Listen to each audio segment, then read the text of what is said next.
RCM क्या है? RCM एक ब्रांड नेम है। इस कंपनी को जो कंपनी चला रही है, इस संस्था को जो कंपनी चला रही है, उस कंपनी का नाम है, उस संस्था का नाम है फैशन शूटिंग प्राइवेट लिमिटेड, जो राजस्थान भिलवाड़ा की कंपनी है। आरसीएम क्या है? आरसीएम एक चेंज है, एक परिवर्तन है, एक बदलाव है। परिवर्तन संसार का नियम है। समय के साथ जो अपने आप को बदलता रहता है वहीं आगे बढ़ता है। गीता में भी भगवान श्री कृष्ण ने कहा है कि परिवर्तन ही संसार का शाश्वत नियम है। और इसके मैं कुछ उदाहरण आपको बताना चाहता हूँ। जैसे नोकिया ने अपने आप को बदलाव नहीं किया, उसकी जगह आज सैमसंग, एमआई, रियलमी, बहुत सारी कंपनियां हैं, उसकी जगह ले ली। एचएमटी घड़ी ने भी अपने आप को बदलाव नहीं किया, उसकी जगह फास्ट ट्रैक ने ले लिया।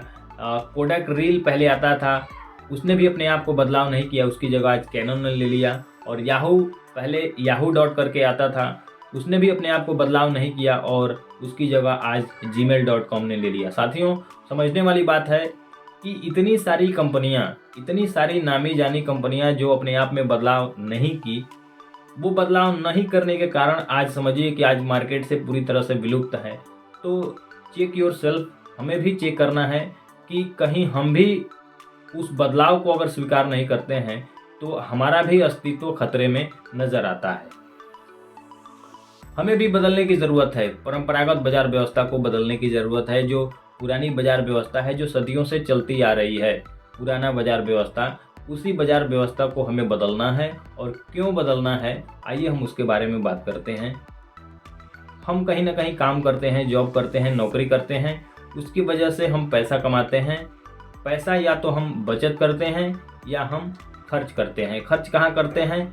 खर्च हम एक ग्राहक के रूप में खर्च करते हैं, और जहां हमें ज़रूरत की सामान हमें मिलती है हम वहां जाते हैं। हम अपने से नज़दीक दुकानदार रिटेलर के पास जाते हैं। रिटेलर अपने घर में सामान नहीं बनाते हैं, वो कहीं से लेकर आते हैं। अपने से बड़े दुकानदार होलसेलर के यहाँ से लेकर आते हैं।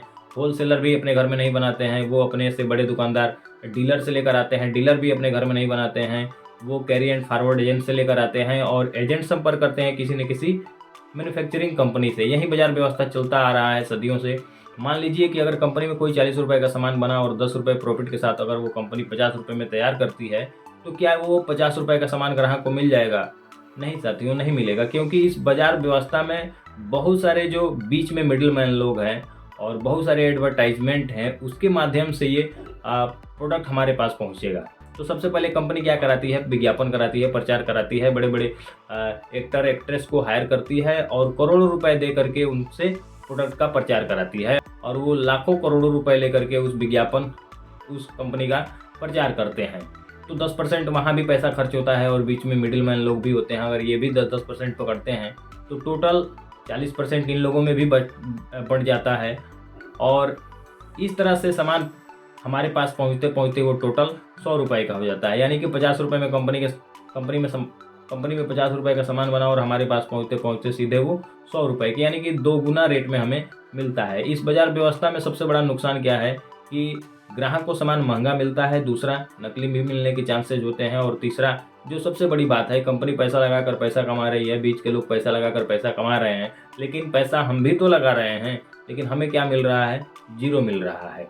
इस बाजार व्यवस्था को 1959 में अमेरिका, कनाडा, जापान जैसे बड़े बड़े देशों में सर्वे किया गया। देखा गया कि इस बाजार व्यवस्था से सबसे ज़्यादा नुकसान ग्राहक को है, तो उन्होंने इसे 3 भागों में बांट दिया गया। देखा कि अगर ग्राहक को निकाल दिया जाए तो भी नहीं चल पाएगा, कंपनी को हटा दिया जाए तो भी नहीं चल पाएगा, क्योंकि कंपनी नहीं रहेगी तो सामान बनाएगा कौन, और ग्राहक नहीं रहेगा तो सामान खरीदेगा कौन। इसलिए इन 2 लोगों का रहना अनिवार्य है। और ये देखा गया कि इन बीच के जो बिचौलिए हैं उनको अगर हटा दिया जाए, और कंपनी कहती है कि सामान हम बनाएंगे और आपके नज़दीक शहर दुकान तक उसको पहुंचाएंगे। 2 काम ग्राहक को करना है कि प्रोडक्ट इस्तेमाल करना है और अच्छा लगे तो दूसरों को शेयर करना है। इस तरह का जो इस तरह का जो संस्था बना, इस तरह की जो बाजार व्यवस्था बना, उस बाजार व्यवस्था को विदेशों में डीएसएम और हिंदुस्तान में उसको आरसीएम के नाम से जाना जाता है।